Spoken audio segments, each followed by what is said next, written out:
Was that the face app that you used in the video there for that? Yes, it is. Thanks for making us cry before we wow. start. Oh, I'm sorry. Incredible. Oh, I aim to please. You did. Thank you. With tears, yes. Can I go ahead and ask the first question? Please do. So, in the video, who was related to you, or if any of them were? Any family in there? That is actually the only, well, not really related because that'd be really weird.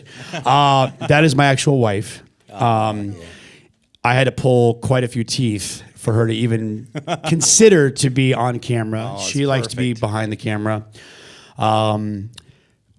But obviously, if I'm going to have someone be my wife and really make it genuine, who better than my actual wife? I thought the little boy, some random actress that I'm like, it gets awkward, and so. Right.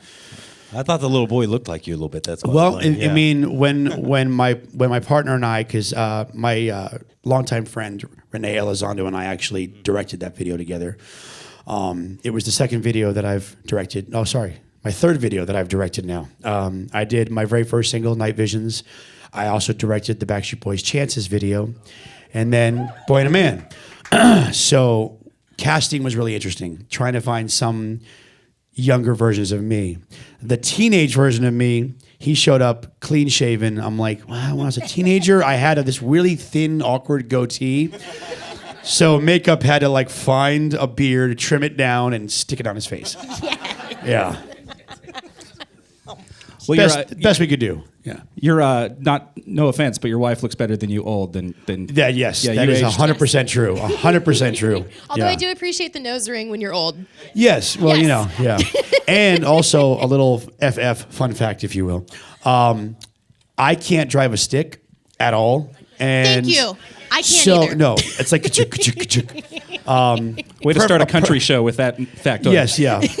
Perfect example is when we back in the day shot the video for Incomplete. I was in this amazingly gorgeous 1970 GTO Judge, and it was manual, and I'm like, oh crap. So I'm just all I have to do is get into second gear. I couldn't even do that, and it's and there's a camera guy on the back trying to film me. He's like, oh god. So when we got the car for the Boy and a Man video, I'm like, oh crap, and it wasn't a stick here, it was a stick here. So I'm like, babe, we're going to do this backwards. You're going to get in the driver's seat, and you're going to drive me away from our wedding. And it took her a couple of takes to kind of figure it out, but she's a trooper. She got it right. But, man, I was like, thank God. We'd probably still be shooting that scene right now. So, yeah. That These might be guys- something to take some lessons on. I mean, at some point, there's a lot of music videos in our genre coming up for you, and there's a lot of sticks in this audience. Right Yeah, now. okay, nice. These guys give me so much crap for not knowing how to drive a stick. So thank you. You're welcome. You're very welcome. I live in California, so a stick makes absolutely no sense. Yes. You can never go past second gear. So why even bother? Yeah. Well, what we were hoping to do here is, as we go along, we have some questions that we've come up with, some questions from the audience as well, and we'd like to hear some of your music. So if we could actually start off with one of your songs and whatever the story behind it is. Okay. Let's see. Which one should we go? So, the amazingly talented songwriter that actually wrote Boy and a Man, his name is Dave Fenley. If anyone watched this most recent season of the TV show The Voice, he was the third runner-up. I think he should have won, but politics. But he's a just stupidly talented writer, and he wrote another song for me for my album called One Hell of a Fire. Oh, I love that. Thank you. Is the songwriting process different in your previous world to this world? I mean, it's more fun in the country world, to be honest. Somebody asked me recently when I was doing the ACM's red carpet, they asked, what's the biggest difference between pop and country? I said, to be honest, pop to me is way more competitive. It's all about who had the biggest first week sales, whose socials are up, who's this, is that. Country, you get 30 bands together, we're going to go on the road and have a blast. I mean, it's all about family. It's all about open arms and just embracing everyone. But the writing process, to me, country music tells stories. Mm-hmm. Not to say that pop songs don't, but for the most part, pop songs to me are more about great melodies, hopefully going back to great lyrics and also great music, great Just production. don't always. It doesn't always, yes. But country, every single song to me always tells a story. It's so relatable. So the process of making this record, which has been almost 3 years now. I mean, I started with a different genre, and then thank you to my boys BK and Tyler from FGL. When we did God, Your Mama, and Me, that was kind of the real catalyst for me to really try to take a stab at this. Really kind of stepping outside of my comfort zone, not knowing what to expect, not knowing if it was going to fit. And when I cut my first record, Night Visions, I was like, all right, this actually feels like, why haven't I been doing this the whole time? And it feels right. So I couldn't be happier to be getting so much love and so much appreciation right now. It's just awesome. So I'm stoked. So you've come into like kind of our world a little bit, into the country world. Have any of the country artists come to you and asked you for advice, being from a different musical background? Nobody, well, BK asked for some pointers on choreography. Because he was really nervous. He was very nervous a couple years ago when we did the ACMs, and we did Backstreet's Back with those guys, and we taught BK and Tyler the actual choreography, all this stuff, like 30 minutes before we're going to go on live. Whoa. And Tyler nailed it. BK, God bless you, bro. You did your best. The camera was on him, and then he kind of messed up, and then the camera just went over there. But good for them. I mean, that's not what they do. Yeah. Like, that's completely out of their comfort zone. But I don't think any country artist needs any advice from me or from any of us. I mean, there's so much talent out there, so much young talent now. And I mean, you're seeing some of them kind of move a little bit more now on stage, do some moves, you know, but maybe leave that to the boy band thing. You should teach some lessons. I mean, I would love to see like a Maren Morris, or, you know, even see like a Dan and Shay do some cool stuff with their band. Who knows? I mean, yeah, it could happen. I think I'm into it. Like the Bruno Mars of country, yeah, you know? That's kind of what I want to be. These guys, these country artists, I think they have a lot to learn from you, because they come up in kind of a different style than you. I mean, you've been famous for so long, and not country music famous, but like pop star famous. It's a different caliber. I think like the showmanship that you've had your entire career could be taught to guys like BK. And I mean, you know, for me personally, like I've been doing this since I was 3 years old. So like I don't know anything else. We've already established I can't drive a stick shift. But like, you know, there's just, when you see now, like when we did the Smooth tour with those guys, like how their production is, how they are on stage, they are great showmen. Like BK and Tyler, they captivate the audience. That's something that we try to pride ourselves on, is to, I've seen many groups over the years just perform, they look at the lights, and that's it. We try to make eye contact. We try to embrace our fans. We try to be as close with our fans as we can. And I see that a lot with a lot of country artists. It's very much a personal connection. That's key, you know? So, yeah. Well, can you let us hear another song? Or at least a little bit of another song? So, speaking of country artists, I have become really good friends now with an amazingly talented young lady, Miss Cassidy Pope. Good choice. She is such a sweetheart with a ridiculous voice. And we just had our first performance together. Myself, her, Lauren Elena, and Jimmy Allen in Las Vegas at this amazing country bar at Gillies. And we did a song together called Friday Night, which was originally just going to be me. And when I thought about it, I'm like, this song really sounds like it could be a great duet. So when I went in to help cut the vocals with her and she started singing, I was like, I am not going to go in and sing after you. That is not happening right now. You finish, I'll come back, because this is just, she's so talented. She really is. Well, you've named a couple of artists that you like, FGL and then Cassidy. Mm-hmm. What are some others that you really enjoy listening to yourself when you're driving down the road? You know, Dan and Shay have to be up in my like top three. I mean, those guys, are beyond talented.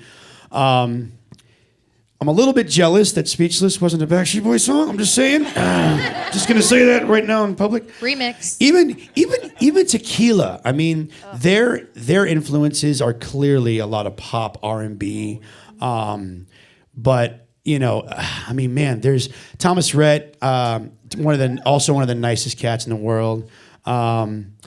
Blake Shelton and I actually sang together couple, I think 2 years ago now, when we were in Las Vegas. He did this like impromptu after party performance and got up and we sang I Want It That Way together. And I was just like, this is just so surreal and so weird.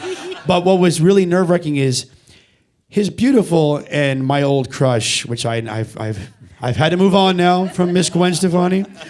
But she goes up and she does like 3 or 4 songs. I'm like, I'm not going to follow your girlfriend, bro. Like, at your party? Not going to happen. And so I was about to walk out. I'm like, I can't do this. And then I'm like 2 steps out the door. He's like, yo, AJ, come up here. I'm like, oh. I'm like, here we go. I'm like, and that was it. Off to the races. But there's so much. I mean, Kane is just also ridiculously talented. I love that dude's voice. There's so much young talent right now. I mean, but what I love so much about where country is now kind of letting that wall down a little bit and embracing more of the pop side and really just, again, I'm going to go back to FGL. I mean, it kind of started back with, Nelly, with Cruz, and now they're with Jason Derulo and BB Rexa and Calvin Harris. It's like, what is going on? But it's just awesome. Music is for music lovers, man. So, yeah. I love it. It seems like with the artists' names that you're dropping here, those are a lot of recent artists. So, like, are you really kicking open the doors to country right now? Or are you exploring further back? I mean, look, I grew up listening to a lot of Southern rock. My mom kind of raised me on CCR and Three Dog Night, Skynyrd, Zeppelin, Sabbath. I mean, that's all I knew growing up. And I had a crush, I'm not going to lie, on Dolly Parton when I was younger. And then I got to meet Vince Gill years and years ago. And then Garth, actually, Garth is definitely in my top 2 as just all-around performer. We actually used an idea that Garth started with the flying over the audience. We did that on our Millennium Tour. That all came from Garth.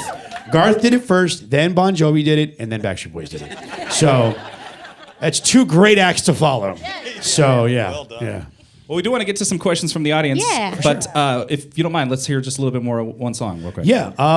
So I think the last one I want to do is this one's a little interesting because we actually worked on our album with this amazingly talented writer, Clint Lagenberg, based out of Nashville, and now he's living in Baltimore. But he introduced me to this amazingly talented guy back in Nashville who calls himself Mr. Talkbox.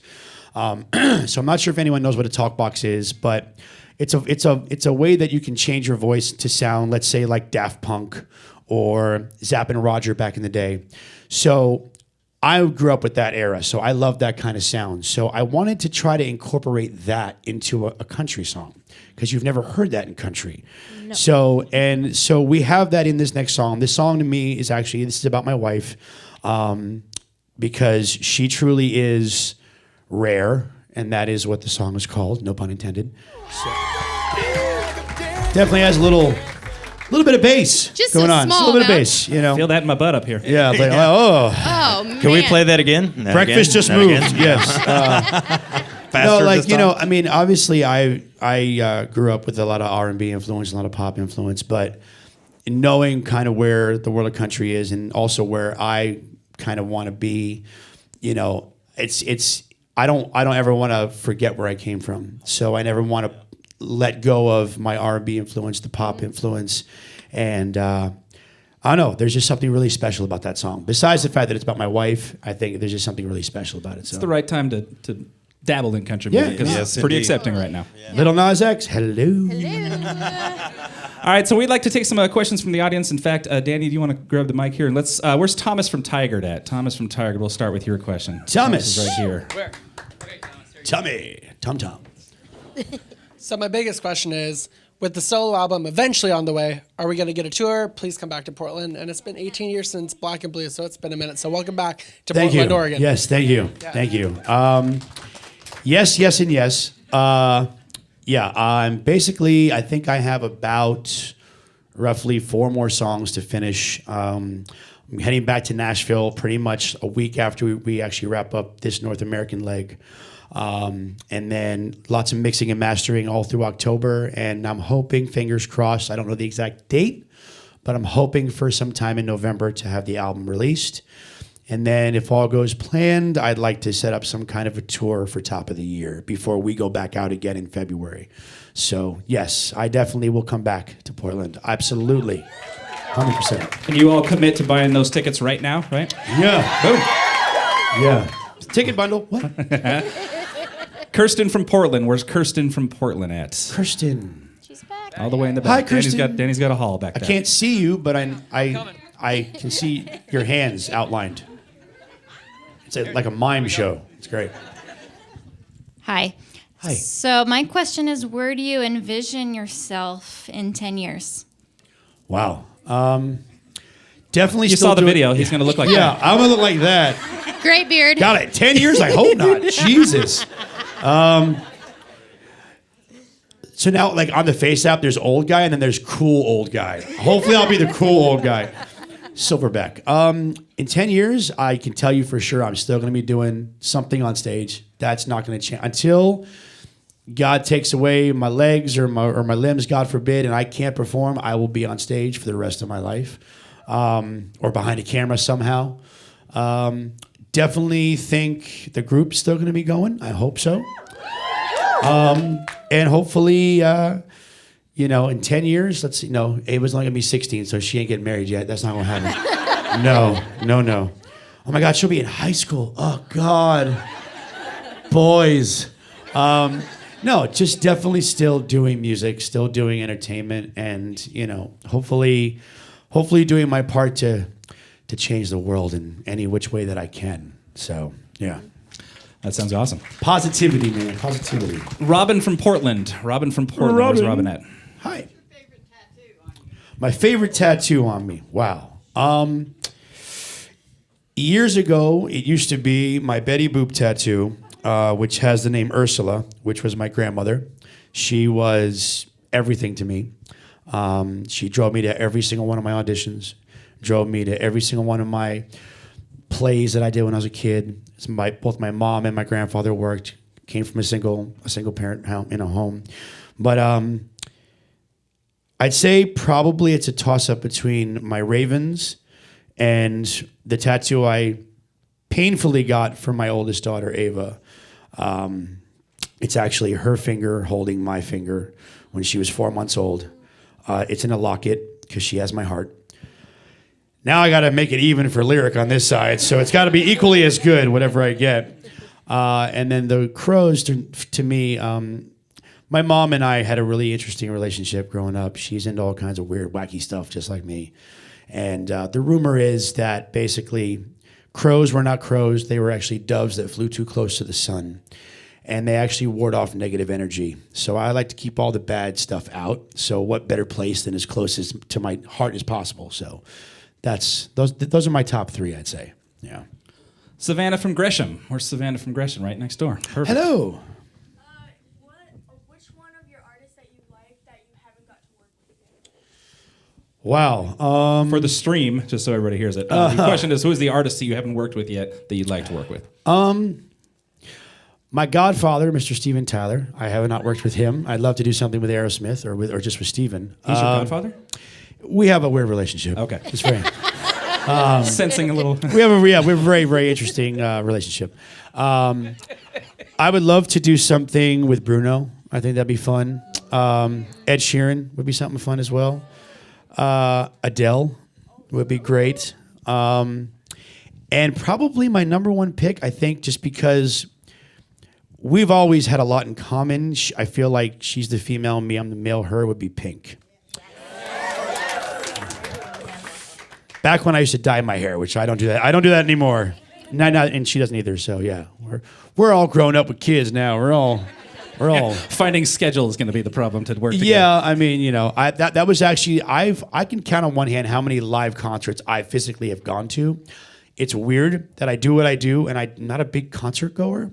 I don't like to stand around and whatever, and it's just I don't know, it's just me. But I took my daughter to go see Pink, and oh my goodness, if you haven't seen her show, wow. I thought we flew over the audience. She puts us to shame. She is flying literally to the back of the arena as high up as you can get, and she's touching people's hands. Like, that's insane. Man, she put us to shame. Oh. How times have changed, man. Yeah. Do you need a minute? You cool down? Yeah. Okay, I'm fine.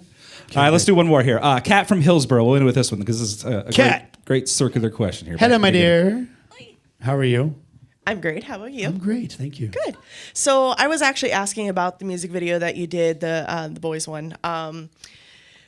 How was it when you got the lyrics? Like, was it hard for you because it is for your wife? Does that make sense? Yeah, I mean, it was an emotional day. It was hard to cry because my tear ducts were taped back with a prosthetic makeup. I was crying inside. It was an emotional day, just watching my life kind of in a more fabricated manner pan out right in front of me. But when I was dancing with my wife, like, we haven't danced like that since our wedding day. So there was a definite moment where, like, we locked eyes and I was just like, hold it together, dude, come on. But yeah, I mean, there's something to be said about behind every man we all know is a very strong woman, period, end of story. And my wife deserves every award ever made to put up with my crap for the last 10 years. But that moment is the most genuine moment in the entire video, in any video I've ever done. Besides the No Place video where she was very nervous and would not get up from the coffee table. But yeah, I think that was, I mean, I definitely got emotional. I did tell her, I said, look, just so you know, I've started to notice in country music, a lot of male artists have their significant other in the video, as opposed to an actress. I said, so you're going to have to get used to this. You're going to be my country music video vixen, so get used to it now. She's like, great. I can't wait. So, sorry, babe, you're in. Yeah. Have her go hang out with Thomas Rhett's wife. I know. They actually pointers. met. Yeah. No, yeah. And they also have a little Ava as well. So it's do. So which is awesome. I'm starting to see that name pop up a lot more now, which is really cool. Yes. Yes. It's because of you, man. It's because of you. No.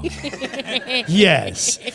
Do you have one more song for us before we split? Sure. Let's see. Do I play? Well, you guys heard Boy and a Man. So I'm trying to think. What about?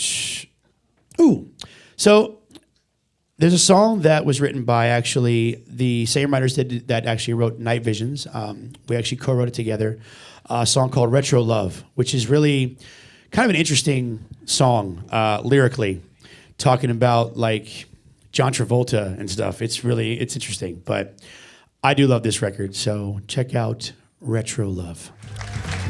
I was actually, I kept the one song out of the playlist that just because I would be bawling, which is the song that was written about both my girls, called Give You Away. So yeah, I would have played it, but I would have to be like behind you, like I can't be seen.